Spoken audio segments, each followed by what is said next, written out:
জিকিৰ চাৰি অসম চৰকাৰৰ সংৰক্ষণ কৰাৰ ব্যৱস্থাক আদৰণি অসম গৰিয়া পৰিষদ উৎফুল্লিত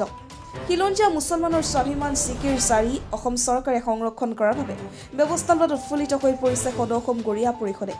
জিকিৰ চাৰি খিলঞ্জীয়া মুছলমানৰ আত্মপৰিচয় দাঙি ধৰি আহিছে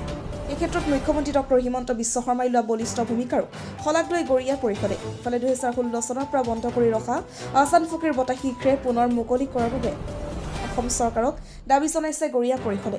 ইফালে জিকিৰ আৰু চাৰি গীতসমূহ অন্য খিলঞ্জীয়া ভাষালৈ অনুবাদ কৰাৰ বাবে অসম চৰকাৰে লোৱা পদক্ষেপকো আদৰণি জনাইছে অসম গৰিয়া পৰিষদৰ সভাপতি আব্দুল হামিদ আৰু কাৰ্যকৰী সভাপতি মইনুল হকে হাছৰ পৰা কমলাকান্ত দাসৰ ৰিপৰ্ট প্ৰতিদিন লাইভ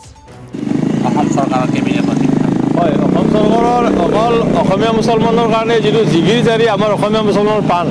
এইটো অৱশ্যেই শেহতীয়াভাৱে সিদ্ধান্তটো লৈছে খুব ভাল কথা এইটো কেতিয়াবাই হ'ব লাগিছিল গতিকে আমি এই চকতে মাননীয় মুখ্যমন্ত্ৰী ডাঙৰীয়াক ধন্যবাদ জনাইছোঁ এই যিটো জিকিৰ জাৰি সংৰক্ষণৰ যিটো কেবিনেটৰ সিদ্ধান্ত অতি সোনকালে এইটো কাৰ্যকৰী কৰি আমাৰ অসমীয়া মুছলমানখিনিক উদ্ধাৰ কৰিব লাগে কাৰণ আমাৰ এই লোক সংস্কৃতিৰ ভিতৰত জিকিৰ জাৰিটো আমাৰ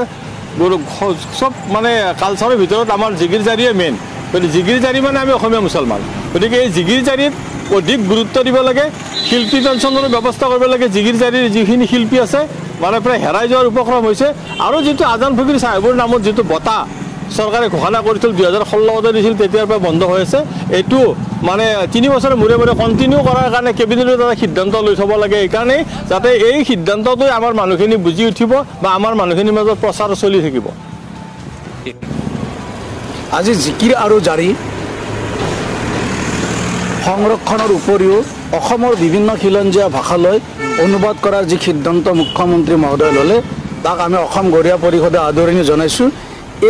এই জিকিৰ আৰু জাৰি গীতখিনি কেতিয়াবাই সংৰক্ষণ কৰিব লাগিছিল কিন্তু পলমকৈ হ'লে অসমৰ মাননীয় মুখ্যমন্ত্ৰীগৰাকী জিকিৰ আৰু জাৰিক সংৰক্ষণ কৰাৰ কাৰণে যি গুৰুত্ব প্ৰদান কৰিছে তাক আমি কৃতজ্ঞতা আৰু ধন্যবাদ জ্ঞাপন কৰিছোঁ কাৰণ জিকিৰ আৰু জাৰি অসমৰ থলুৱা মুছলমানসকলৰ আত্মপৰিচয় আজি জিকিৰ শিল্পীসকলৰ ক্ষেত্ৰতো আমি যেনেধৰণৰ মানে মুখ্যমন্ত্ৰী বা চৰকাৰে গুৰুত্ব প্ৰদান কৰিব লাগিছিল তেনেধৰণৰ প্ৰদান কৰা আমি দেখা নাই যাতে জিকিৰ শিল্পীসকলক যাতে শিল্পী পেঞ্চনৰ ব্যৱস্থা কৰে আৰু আজান ফকীৰৰ চাহেবৰ নামত প্ৰতি 3 বছৰৰ মূৰে মূৰে দিয়া বঁটাটো